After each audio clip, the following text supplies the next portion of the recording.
The following creepypasta that you are about to hear is not real. These are made-up creepypastas that I write myself. Thank you, and have a good day.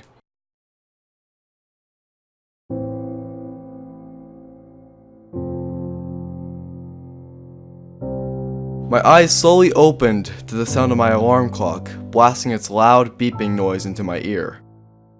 The clock read 7 o'clock, the time I'm supposed to wake up to get ready for school.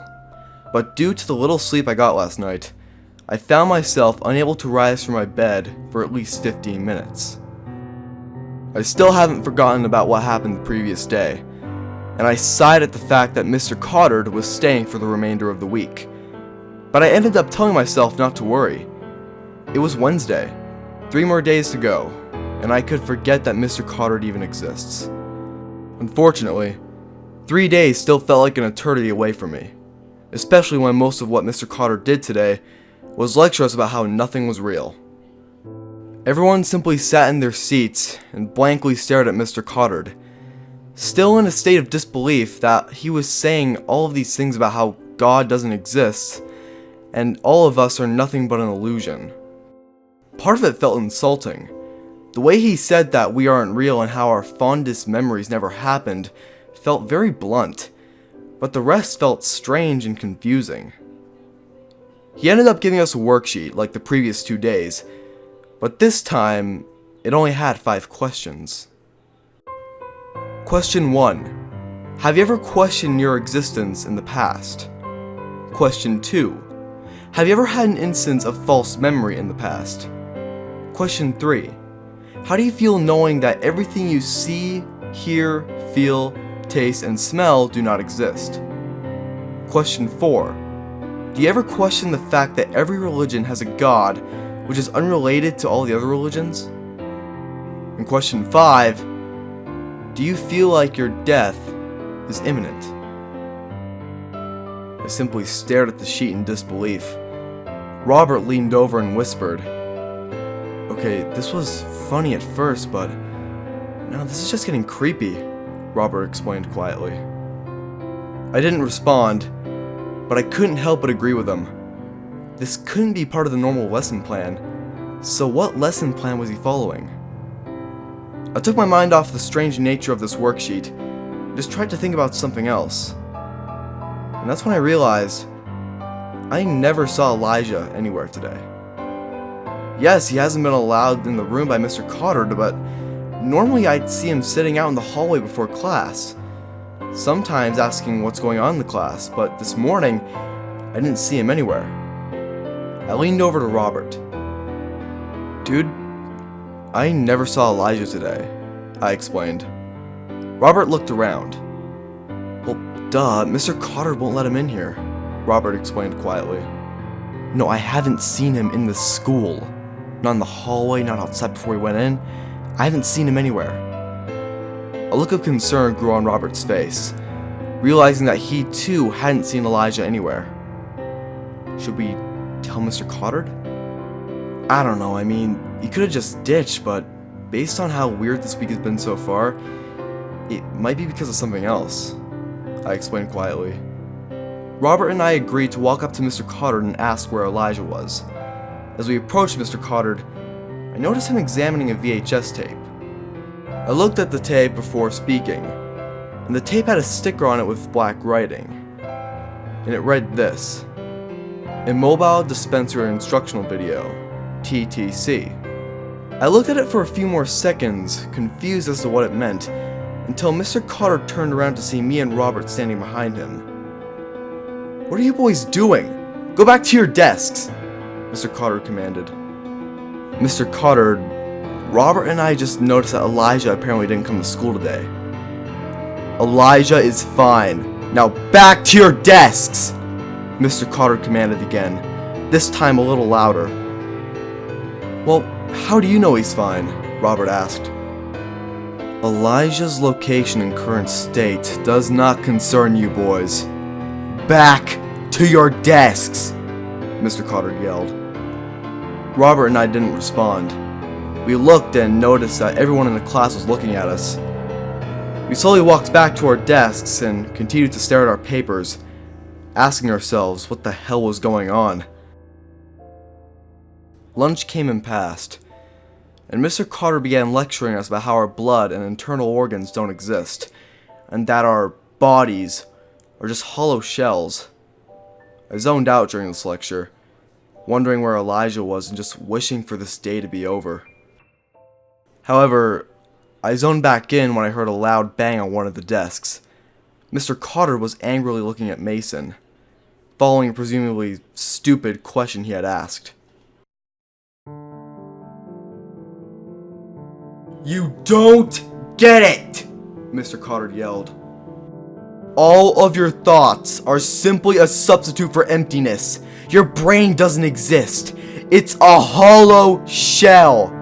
Your thoughts mislead you into thinking that there's something there, but there isn't!" Mason was speechless. He couldn't say a word, probably due to the nonsense that Mr. Carter was talking about. He simply couldn't think of a comeback. And personally, I don't blame him. The confusion and anxiousness that this week has brought on so far has been very hard to swallow. So myself and probably everyone else has been having trouble coming up with a good comeback to Mr. Carter when he yells out this nonsense, especially when you include all the events that occurred in the past few days. Eventually, school ended, and Mr. Carter ended his lecture. As I left the classroom, I remembered the VHS tape on Mr. Carter's desk. Mr. Glenn had VHS tapes visible and would play them to the class on some occasions, but I find it highly unlikely that Mr. Glenn would have one that had the mobile dispenser instructional video written on it. As I was walking through the hallway to leave the school, I stopped and thought about it. I wonder what was on that tape. Maybe it was something that can help explain these strange lessons that Mr. Carter has been teaching us. I thought about going back to the classroom and taking it when he wasn't looking and run home. I could invite some friends over and we could watch it on my VHS player, and hopefully get some answers about what was going on. But I decided it wouldn't be worth it and continued for the exit. But I stopped again, and I couldn't resist. I started walking the other direction, back to the classroom, in which I noticed Mr. Carter leaving the room in the distance and walked past me. Now was my chance. I entered the now empty classroom and walked over to Mr. Glenn's desk. I didn't see the tape on his desk, so I looked in the drawers. I found it in the third drawer I opened, but I also saw other tapes. Some had memory removal device and vision blur device, all of which were followed by instructional video. However, I only grabbed the mobile dispenser tape, I put it in my bag, and left the room. I walked past Mr. Carter in the hallway. He didn't seem too suspicious, but even then, I tried to avoid making eye contact. I left the building and ran home. When I got home, I ran upstairs to my room where my VHS player is, but I was stopped by my mother. "Hey Clyde, why are you in such a rush?" my mother asked. It took me a second to think of a response. I have a project I need to work on with James and Robert. I'm just gonna call them over and we'll work in my room. "Oh, okay, well, I'll call you when dinner's ready," my mom replied. I called James and Robert and told them to come over immediately, explaining that I may have found something that may just give us a better idea of what's going on. They arrived promptly, and I led them up to my bedroom, where I had my VHS player. "So, Clyde, what did you find?" James asked as he and Robert entered my bedroom. "Well, I saw something on Mr. Carter's desk earlier today," I explained. I opened my backpack and pulled out the VHS tape for James and Robert to see. "A mobile dispenser instructional video? What does that mean?" Robert asked. "I don't know yet, but I know that has something to do with Mr. Carter. I invited you guys over to watch it with me and see if we can find anything to help us figure out why Mr. Carter is so weird." Robert and James both agreed to watch the tape with me, and I put the tape in my VHS player and turned it on.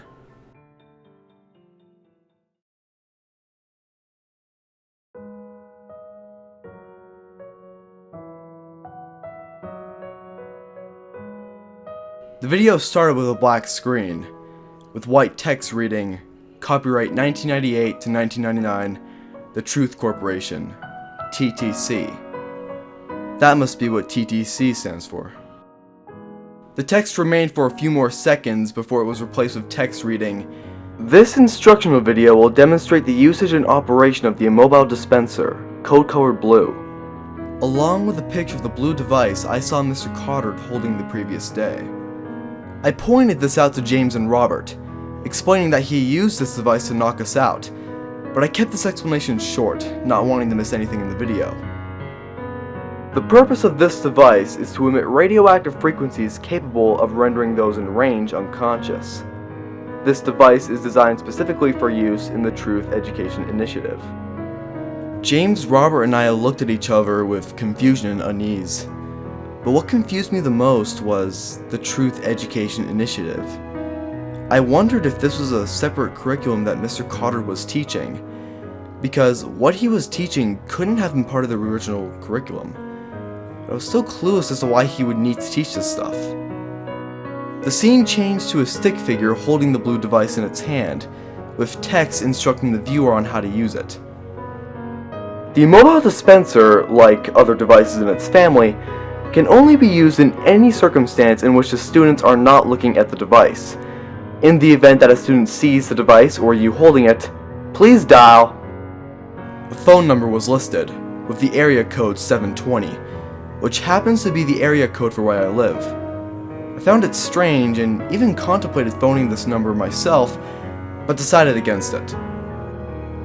Hold up the device, with the sensor facing the students, and press the white button to release the frequencies.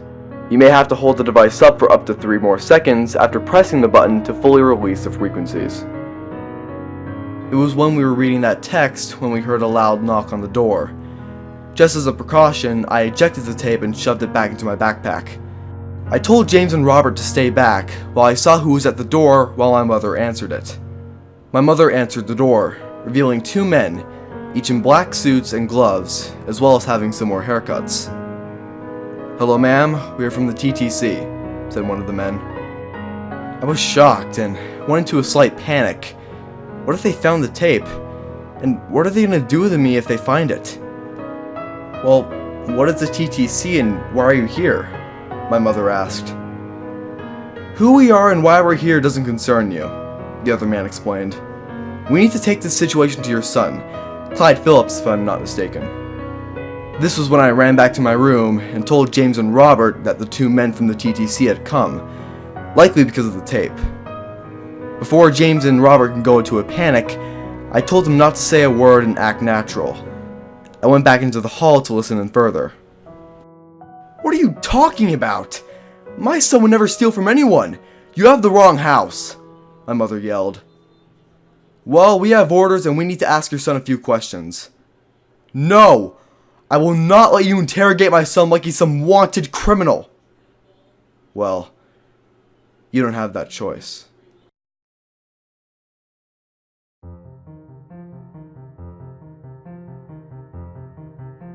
One of the men pulled out a syringe and injected it into my mother's neck, to which she passed out.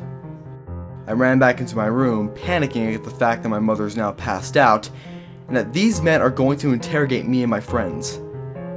I didn't tell James and Robert what they did to my mother, and shortly after, the men entered my room. Hello, Clyde, right? One of the men asked. I was silent for a few seconds. Yes. And you two are James and Robert, he continued. James and Robert simply looked at him with unease, as one of the men sat down in front of me.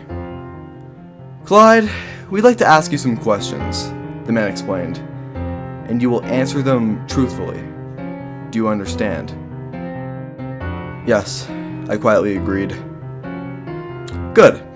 So one of our education personnel has reported that one of his tapes has been stolen, and suspects that you may be behind it. Is that true? The man asked.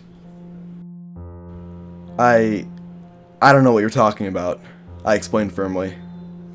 Oh really? So why are your friends here? He asked. Oh, we were just hanging out, just talking about video games, I stumbled. The man sighed. Listen, kid, We know you're lying. The tape is here, and you will tell us where it is." I didn't respond. The man looked at James and Robert. "Boys, do you know where the tape is?" James and Robert simply said they had no idea what they were talking about. The man looked at the one he was with and nodded. He took out the same blue device, however this time it was green, and he held the sensor inches from my forehead and held the button. And from the moment he pressed it, I immediately felt as if I wasn't in control. I was still conscious and aware of my surroundings, but I couldn't move or speak. "Did you take the tape?" the man asked. "Yes," I said in a very monotone voice, but I didn't say it. At least I didn't want to say it. It was as if I was forced to say it. "Where did you put it?" the man asked again. "I put the tape in my backpack," I explained again, once again not being able to control what I was saying.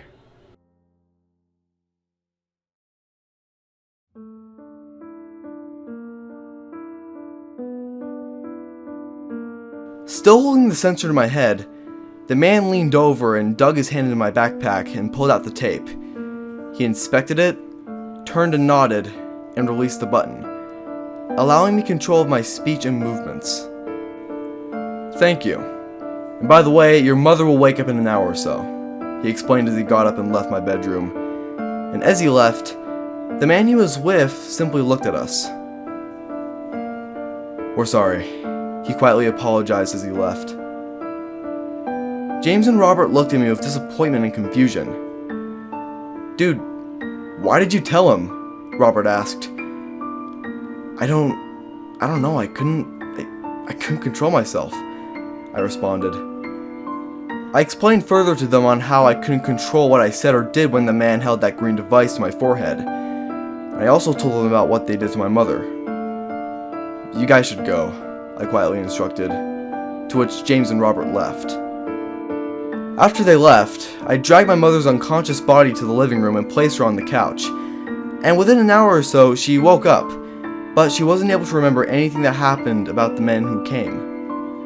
I spent the rest of the day in my bedroom, with no new real answers or explanations.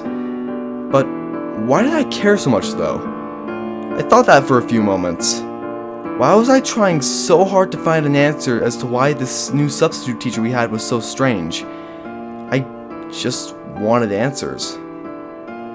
But deep down, I knew I wouldn't get any. I went to bed with a feeling of utter cluelessness. No answers, no help, no hope.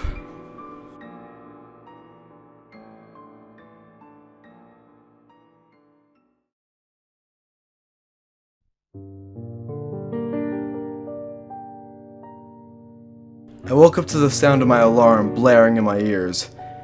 I slammed my hand on the snooze button and rose to a sitting position. "Another day of Mr. Cottard," I muttered to myself. After getting dressed, eating breakfast, and brushing my teeth, I walked to school. I got to school and waited on the tarmac, waiting for the bell to ring. I sat down on a bench, staring out into the horizon, asking myself why this week was so strange, and just trying to rule out any other possible explanations. As I was sitting, I was approached by Mr. Cottard, who was supervising, and I noticed that Robert and James were both accompanying him. "Clyde, I'd like to see you for a moment," Mr. Cottard explained. Without saying a word, I got up from the bench and followed Mr. Cottard into the building with James and Robert, who were also silent. We went into the classroom where Mr. Cottard sat in his desk. "So, you boys took a videotape from my desk?" he asked. We didn't answer. "That's fine. I know you boys did it. You don't have to say anything. But do you know how much trouble both me and you are in because of this?" Still, no answer. "You know your friend Elijah, right?" Mr. Cottard asked. My head rose in curiosity. We haven't seen Elijah for a few days, and I almost forgot about him. "What about him?" I asked. "He was caught telling kids in other classes about me, saying how I was weird, insane, among other things. He was placed in the extended program. We couldn't have him spreading information to other classes. The extended program? What was that? This just added to the seemingly never-ending list of questions. It's starting to become overwhelming. You boys are going to join him, Mr. Cottard explained. Mr. Cottard held up the blue device, which I now know as the immobile dispenser, and pressed the button. James and Robert tried to run but were overcome by the frequencies and collapsed before reaching the door. I, on the other hand, stood and faced Mr. Cottard. I began to feel lightheaded and fell to my knees. My awareness began to disappear, and the last thing I remember before blacking out was Mr. Cottard speaking to me. I'm sorry I have to do this, Clyde. You aren't like most students who laugh and mock me for my teaching methods. You were just confused and you wanted an answer to your questions. And I don't blame you for that. But I have no choice. I'm sorry. I felt a cold metal object in my eyelids, as well as the feeling of leather against my wrists and ankles, and the feeling of a needle pierced inside my vein. I couldn't open my eyes, presumably because of whatever metal object was preventing it to, but I was conscious. I tried screaming for help, but I was only met by the awakening of Robert and James, which I knew were awake because of them screaming for help, presumably because they couldn't see as well. But a few moments later, I felt my eyes jerk open in a swift motion.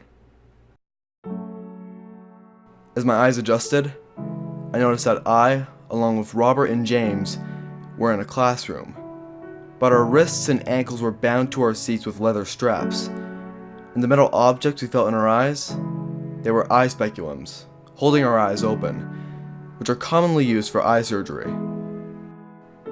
The needle in our veins were connected to an IV drip, like the ones you would see in a hospital. And next to me were James and Robert, and even Elijah, all with speculums, leather straps, and IV drips. But before I could speak, we heard a voice from the front of the room. "Attention, class." I turned my head to face the front of the room, and standing there were two men that I recognized. The same men who came to my house yesterday. "You are all wondering why you are here," the man explained. "You are here because you have displayed unruly or suspicious behavior or acts against the Truth Education Initiative. We hope that the extended program will help us make you understand a little better. My name is Oliver Rich, and this is my associate, Adrian Furcher," the man concluded. James, Robert, and I looked at each other in discomfort and unease. "We apologize that you're feeling some discomfort due to your seats, but we have fitted the speculum in your eyes with little eye droppers, which will make your eyes feel more comfortable. We have also added some slack to your restraints, so some movement can be made," Adrian explained.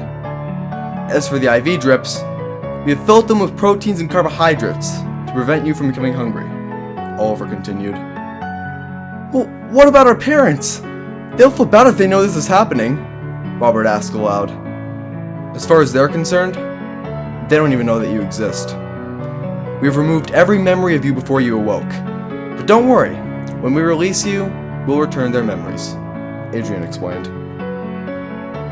I felt a significant feeling of unease grow in my body. I feel uncomfortable with the cold metal of the speculum in my eyes. I feel uncomfortable with these restraints. I feel uncomfortable in general. Adrian and Oliver explained that until Friday, we would be taught from 9 p.m. to 3 a.m., and when we weren't being taught, they would close our speculums and use mobile dispensers to knock us unconscious. "Do any of you have any questions?" Oliver asked. No one spoke. Oliver looked at Adrian and nodded. "Very well. Let's get started on learning the truth." We saw the door at the side of the room open to reveal Mr. Cottard. He walked to the front of the room as Oliver and Adrian left and shut the door behind him. Mr. Cottard simply looked at us for a moment, and then spoke. "Hello, class."